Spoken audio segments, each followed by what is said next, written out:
नमस्कार दोस्तों, आज के वीडियो में अजय आलोक राष्ट्रीय जाति जनगणना के सवालों का जवाब दे रहे हैं और पीछे से कांग्रेस के नेता मोदी जी को बदनाम करने की कोशिश कर रहे हैं। चलिए देखते हैं आगे क्या होता है। मेरा जो सवाल है वो सारी सरकारों से और खासकर बीजेपी से भी है। सर, हमारे आदरणीय प्रधानमंत्री नरेंद्र मोदी कहते हैं कि 2047 तक हम भारत को विकसित भारत बनाएंगे। साथ में और सारे आप आरक्षण की भी बात करते हैं।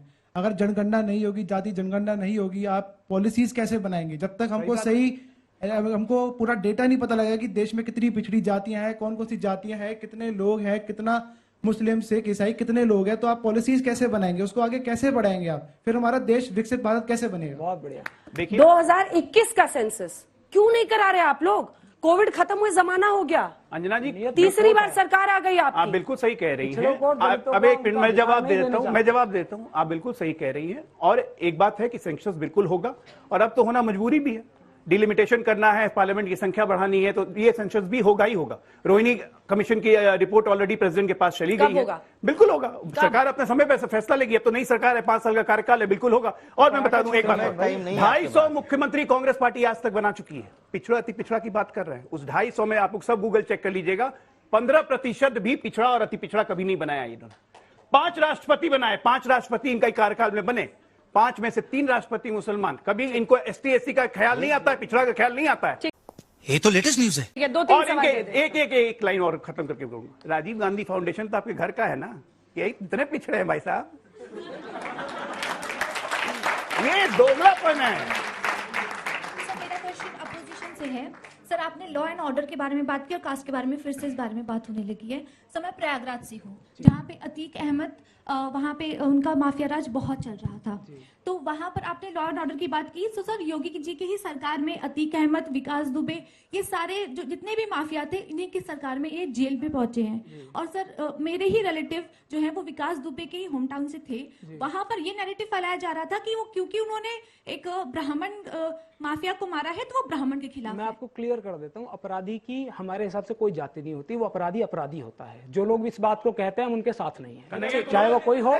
जब अखिलेश जी और राहुल जी एक पत्रकार की जात पूछते हैं, अरे प्लीज सवाल बच्चों का होने दीजिए, बहुत दूर से आते हैं। जब अखिलेश जी और राहुल जी पत्रकारों की जात पूछते हैं तब वो जाति, और जब दूसरा पूछे तो गाली, और जब आप जातिगत जनगणना की बात कर ही रहे हैं तो जाति बताने में दिक्कत क्या है?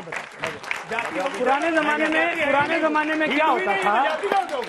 नहीं, जब हिंदू ही नहीं है तो जाति कहाँ से बताएंगे? आप सबका विश्लेषण करते रहे। कांग्रेस पार्टी ने प्रूफ कर दीजिए कोई हिंदू है। आप सर्टिफिकेट देंगे क्या? आप राहुल गांधी को सर्टिफिकेट देंगे? प्रूफ कर दीजिए राहुल गांधी हिंदू है। मैं बोलो। ऐसी मशीन लगाऊंगा, इस साइड से आलू घुसेगा, उस साइड से सोना निकलेगा।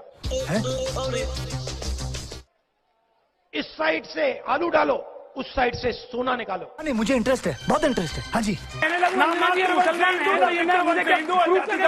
मुसलमान नहीं हूँ। देखिए मुसलमान है तो ये प्रूव करके कीजिए। राहुल गांधी के जाति और धर्म से देश का कोई लेना देना नहीं।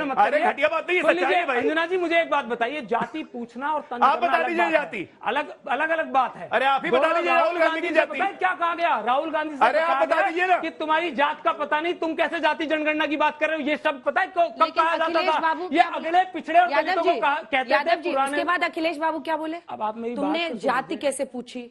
तुमने जाति कैसे पूछी? अखिलेश बाबू भी पूछ रहे थे जाति। बिल्कुल मंजरी, मैं इसका सवाल आप मेरे एक बात जिस प्रकार से समझ गए, जिस प्रकार से आप समझ गए, दर्शकों को भी तो पता चले। अरे पीड़ा है, जिस प्रकार से क्या करिएगा? एक मिनट, जिस प्रकार से अनुराग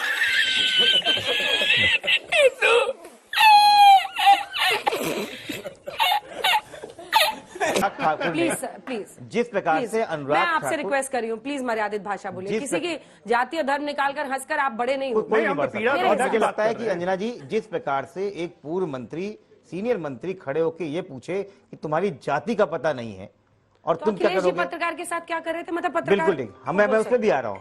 अखिलेश जी ने जो पूछा, मिश्रा, नहीं, हाँ नहीं किया, हाँ नहीं कहा। एक मिनट सुन लीजिए। हमारा भारत का संविधान, हमारा बिल्कुल ठीक, हमारा भारत का संविधान पिछड़े दलितों और अल्पसंख्यकों को प्रोटेक्शन देता है इस बात पे, और किसी की जाति या नाम पूछने में कोई शर्म नहीं है। लेकिन इस तरीके से तंज करना, उनके परिवार के ऊपर उंगली करना, उनकी परवरिश पे उंगली, और वो भी केंद्र मंत्री और प्रधानमंत्री उसको शाबाशी दे, ये हम अपने देश को लेके जा रहे हैं। ये गैर संसदीय है। जात वालों को बड़ी जात वाले ऐसे करके ही। देखिए, अच्छा हुआ कि जात से हम लोग का ऑब्सेशन खत्म हुआ। ये बच्ची बेरोजगारी पे सवाल पूछ रहे, पूछिए। सर, आपने हमें एम्प्लॉयमेंट के लिए एक नंबर दिया था, हम यहाँ पर केवल नीट पेपर लीक देख रहे हैं। कभी हम देख रहे हैं कि जो हमारा नेट का पेपर है वो रद्द कर दिया जाता है, एम्प्लॉयमेंट हमें मिल नहीं रहा है। वो पुलिस का जो पेपर हुआ था वो दोबारा हुआ नहीं अभी तक। यूपीपी पुलिस का पेपर भी लीक करवा दिया गया था, आपने बच्चों को बुला लिया, फिर वो भी नहीं। इस वजह से हारी है ना। और आपकी पार्टी के नेताओं ने भी कहा कि पेपर लीक सबसे बड़ी वजह है। आपकी पार्टी के नेताओं ने कहा बैठक में। निश्चित तौर पे हम अपनी जिम्मेदारियों से पीछे नहीं हटते हैं और इसीलिए पेपर को रद्द भी किया गया, दोबारा पेपर भी होगा। और हम पूरा प्रयास कर रहे हैं उत्तर प्रदेश में भी और केंद्र सरकार के स्तर पे भी। परीक्षा लीक पे कानून आया है, कठोर से कठोर सजा देने की। कोई उपाय है सर पेपर लीक? बुलडोजर से कोई उपाय है पेपर लीक रोकने का? ये बच्चे मतलब इनका भविष्य है। नहीं, निश्चित तौर पे ये जितने पेपर लीक माफिया हैं ऑलरेडी जेल जाना शुरू हो चुके हैं, कोई नहीं बचेगा, ये हम एश्योरेंस देते हैं। और इसके मामले में केंद्र सरकार हो चाहे हमारी राज्य सरकार हो, ये बहुत गंभीर है, हम किसी को छोड़ने वाले नहीं। और अपनी जिम्मेदारी दो लाइन का कंक्लूडिंग रिमार्क।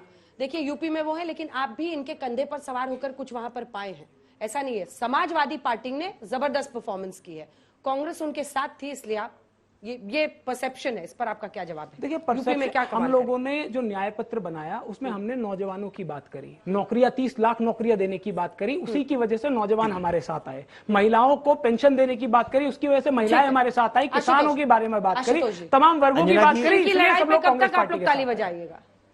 नहीं अंजना जी, जब तक हमारी लड़ाई चलती रहेगी और जो भी दल हमारे साथ में आएगा, हमारी विचारधारा के साथ में, सामाजिक न्याय के साथ में, हम उसका स्वागत करते हैं। हम तो अपनी दाहिनी तरफ और बाईं तरफ दोनों लोग कहते हैं कि सामाजिक न्याय की लड़ाई लड़ो हमारे साथ, और इन भारतीय जनता पार्टी मनुवादियों को समझाओ कि इस देश में आपका जो सिस्टम है वो फेल हो गया है, ये लीक कर रहा है बुरी तरीके से, चाहे वो पेपर लीक हो और चाहे 18,000 करोड़ की बनी हुई संसद हो, दोनों लीक कर गई है। जाति की दरारें बढ़ गई हैं यूपी में, ये रिजल्ट्स बता रहे हैं, क्योंकि दलित जो पिछली बार 19 में गए थे वो अब छिटक के उधर जा रहे हैं।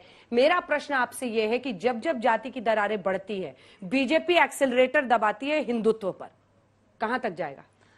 देखिए, जातियों की बाबा अंबेडकर साहब ने जो व्यवस्था करी जब से अब तक, और जो माननीय प्रधानमंत्री ने कहा कि इतने दलित, इतने मिनिस्टर बनाए, इतने पिछले बनाए, खत्म कर रहा हूं बस, तो ये उनकी नकल करके 60 साल के लिए माफी मांग रहे हैं। ये किसी की जाति पूछो तो ठीक, और इनकी कोई जाति पूछे तो ये नाराज होते हैं। ये बिल्कुल बताया था भाई,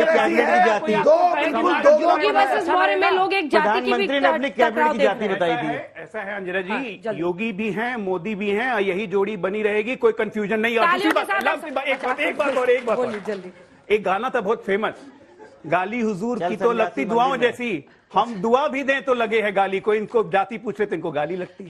आखिरकार दोस्तों, अजय आलोक ने कांग्रेस और समाजवादी पार्टी के टोपीबाज नेताओं को धूल चटा दी। चलिए दोस्तों, अब इस वीडियो को अंत किया है। हर हर महादेव, जय श्री राम।